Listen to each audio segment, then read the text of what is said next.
I've always dreamt of owning my own plane, and finally, the day where I could afford one came. Some people dream of boats or luxury cars. My dream was to have a plane, and so at the glorious age of 63, I managed to buy myself a Cessna Skycatcher for about $200,000. Now, Misha wasn't happy about it and said I was spending our retirement money on a toy, but she forgave me quickly. After all, I'd worked all my life to be able to afford this plane, and she saw how happy it made me. Plus, Misha loved me. We had been married for over 42 years already. The moment I had the key, I took it for a run. I already owned a rather large patch of land and had already prepared my plane's lane out of concrete. And it's been there for about 4 years already, just waiting for the plane's wheels to grace it. I'd taken flight classes and got all the permits, but finally, I was able to fly my baby. It lifted up like a charm and my heart warmed up instantly. I spent a few hours in the sky before the fuel tank told me I had to return, and once I got off the plane, Misha was there, waiting for me, with a Pabst Blue Ribbon and a nice meal of steak and potatoes. I felt like a young man that night, and she probably felt younger just being in my vicinity, too. And for the next couple of weeks, Misha still refused to embark with me. She said she was scared of my driving skills, let alone getting on a plane with me as the pilot. Eventually, though, after claiming how gorgeous the mountains looked from above, she couldn't resist. Misha always loved the mountains. The reason we bought this acre in the middle of nowhere was because every morning she could drink her coffee and watch the mountains in the distance from the comfort of her dining room. I would have greatly preferred to live in a less secluded area, but it lined well with my desire to buy a plane, so I wasn't too hard to convince. I think she told me the name of those mountains once, but hey, you know what? Alaska has a lot of mountains, so you can't blame me for not remembering which it was. All I know is that they're pretty high, snowy, and pretty enough to paint. Well, according to my wife. I refueled the tank while Misha prepared us small snacks and drinks to have while we were flying. On the radio, a report that strange lights had been seen in the sky. Just your average day in Alaska. There's always a weirdo here and there that sees flying stars and thinks aliens are about to attack. And Misha prepared a bag with a few granola bars, a few bottles of water, and, as the worrywart she was, she brought extra covers because she thought it would be cold up there. And I told her it was, but that the Cessna had a heating system, and she didn't have to worry about it. I didn't stop her, though. I was just very happy she finally agreed for a tour in my plane. I was finally going to be able to share my passion with her. She was, how do you put, as stiff as a stick as she sat by my side. Misha asked a lot of questions about the fuel, the engine, and just about everything else. And I told her it would be different than flying economy to the south, but that she would still love it. Her lips sealed a thin line, and she nodded quietly as I turned on the engine and drove down the lane. The lift off couldn't have been any smoother. Even if the day wasn't as sunny as I would have wished it to be, I knew that the moment the mountains would be on sight, she would relax. With the fuel I had, I could easily do 2 or 3 run around the mountains before I'd have to go back. The plane shook a little as we reached a good altitude, and Misha's hand found its way to my thigh.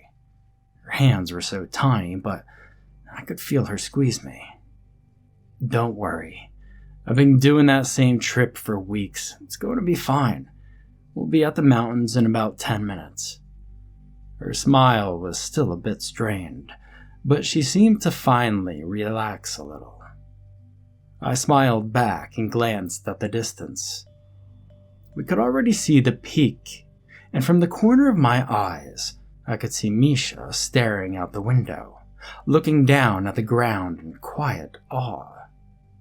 Just as I planned, about 10 minutes later, we were flying over the smallest peak, and I wondered briefly if I should just circle around the mountains or pass through them, as I had a few days before.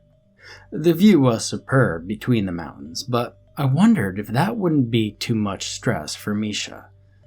And then I decided that I really wanted to convince her. So, she had to see the beauty of the mountains, not just circle around them. And cautiously, I entered the mountain area and saw her glance at me, her bottom lip trembling a little. My smile stretched, and I nodded toward the highest mountain peak. "You're missing it, looking at me. Look out the window." And I knew what I was doing. I did that trip a few times. I just had to fly a bit higher than if I was alone, just so that she wouldn't worry. We were flying about 200 feet from the top of the mountain, which was probably the highest I could go with the Cessna before the pressure would be dangerous for the system. And I was a bit nervous, but as soon as I noticed her face lighting up to the sight of the mountaintops, I realized that everything about this trip was worth it. And then, something slammed the bottom of the Cessna. A bird, I thought. No birds flying that high. It felt like we'd just received a rock, but it made no sense. Misha looked at me and I played it cool, saying it was the engine making noise because I was getting too high. So I lowered the altitude by 50 feet. I didn't like flying so close to the mountaintop, but if it really was the engine, I needed to be cautious. Impressing Misha wasn't worth a plane crash in the mountains, right? And then, a second knock. And then a third. And before I could realize it, the plane was losing altitude really fast, and not in the way any plane should. We weren't going down. We were being pulled toward the mountaintop. Misha screamed as I tried to stabilize the plane, but something was definitely pulling us. I didn't understand. I couldn't understand. There was nothing logical to explain how and why our plane was going down so fast toward the mountaintop. Misha screamed that there was something on the mountain, and I barely had the time to lock eyes with her and the creature on the mountain, and our plane crashed. And I thought we had died. I thought we were goners.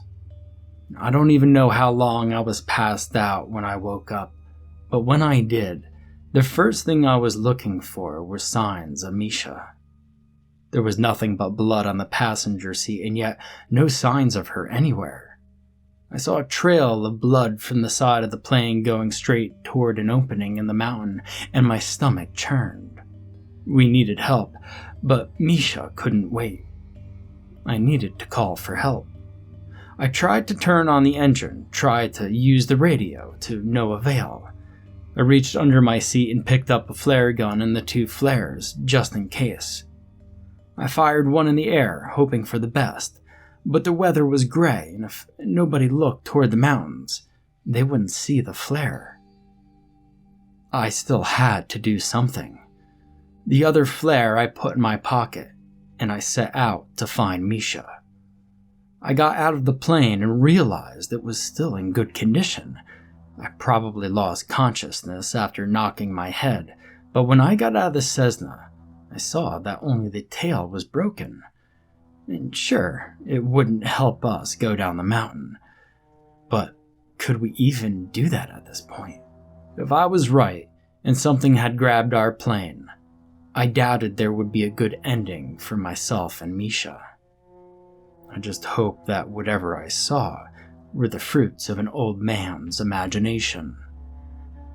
Up on the mountain ridge, I saw a cave entrance, and I made my way to the cave, flare gun in hand and heart in my throat. When I got to the cave, I announced my arrival. Probably wasn't smart, but I just felt the need to call for Misha anyway. or to scare away any potential wildlife. But it was stupid. When I called Misha's name out, something stirred back there in the cavern, and a series of clicking noises that sounded more mechanical than animalistic echoed against the rocky walls of the cavern. I aimed the flare gun toward the end of the tunnel. It was dark as shit in there, and I couldn't see a meter in front of me. The darkness was so dense, it felt like there was a texture to it. And actually, there was. Like smoke and cream caressing my face the deeper I got. It was thick, but not intrusive, and it didn't have a particular smell. It just made the whole cave a lot darker than necessary. I wish I had brought a flashlight or something, because I really couldn't see anything. I heard spitting and gurgling, and my stomach dropped. My name broke from her lips, and I knew she was right in front of me, but I didn't know how I could help her. And then, something slithered between my legs, grabbing my ankles, but not moving in a way that seemed to want to trip me. No, it was just keeping me there. The thick smoke slowly vanished, and a yellow glow started to grow in the back of the cavern. I could see gray tentacles moving in the background. And I'm not talking octopus-like tentacles, no. I'm talking Lovecraftian Cthulhu-worthy tentacles moving about the back of the cavern and hiding the creature's true form from me. My wife was laying down on her back. In front of it, blood spurting out of her mouth every few seconds. She was drowning in it, and I had to do something. But with my legs locked there, I couldn't move. I shot the flare gun at the mass of writhing tentacles and ran toward my wife the moment I heard this otherworldly screech escape the monster. At least 17 black beads turned toward me, and the monster's half-broken beak parted as I reached my wife. I barely had the time to turn her onto her side that another deafening, defense-breaking screech pinned me to the ground. I felt my eardrums burn and put both my hands on my head as I screamed as I turned. My wife was convulsing next to me, but the noise was so loud, so piercing, that I was starting to feel blood dripping down my neck, straight out of my ear canal. I tightened my jaw and clenched my eyes shut as the sound became even worse. I could feel it in my bones so strongly, I thought they were about to fracture. And when it stopped, I was down for good, panting, half broken and in great pain. I managed to turn my head aside. My wife had stopped moving. And I wanted to believe what was leaking out of my eyes was only tears, but the sheer thickness of the droplets was a telltale sign enough to know that there was blood mixed in it. I saw tentacles wrap around her body before they started squeezing and squeezing, like a child's hand around plastic bubble wrap. And the sound of her bones being crushed wasn't unlike the sound of popping bubbles for a man whose eardrums had been torn. I was going to die.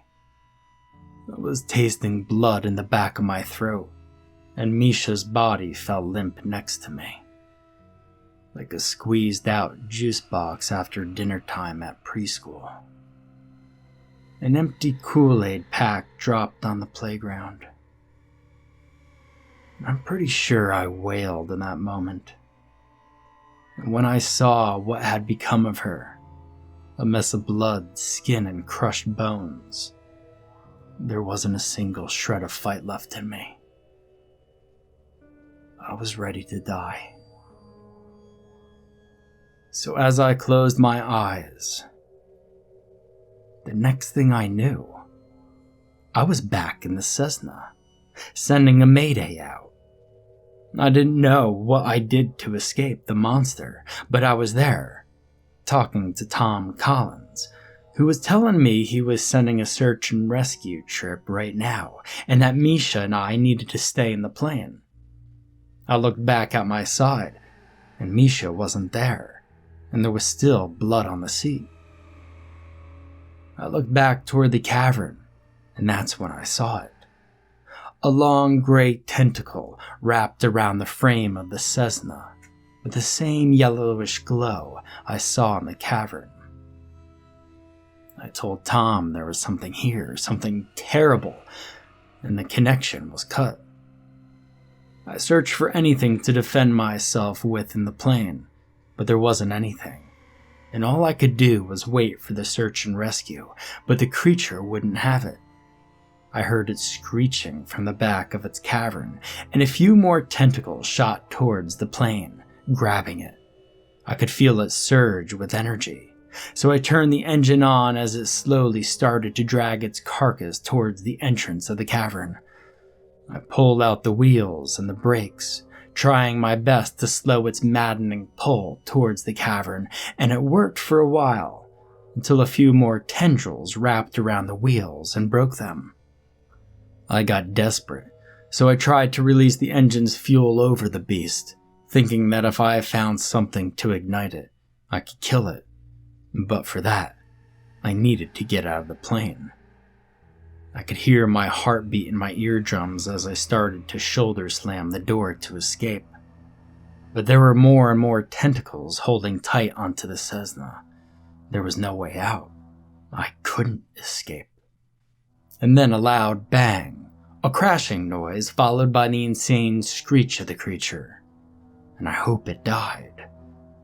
But my vision was engulfed in white, and everything was hotter than it should be on a mountaintop. I managed to get some matches out of my emergency pack, and I lit the plane on fire. I was burnt on 70% of my body, and lost the use of my legs in the explosion. But I got out, and I saw that sucker burn. Search and rescue found me a day or two later. I spent months, maybe even a year in the hospital recovering. And of course, I was paid by the government to bring this secret to my grave. But you know, I don't have much time anymore. It's already been 20 years since that incident, and Misha isn't coming back. Just a warning. There are things out there. Things we don't see. Things we don't ever want to see.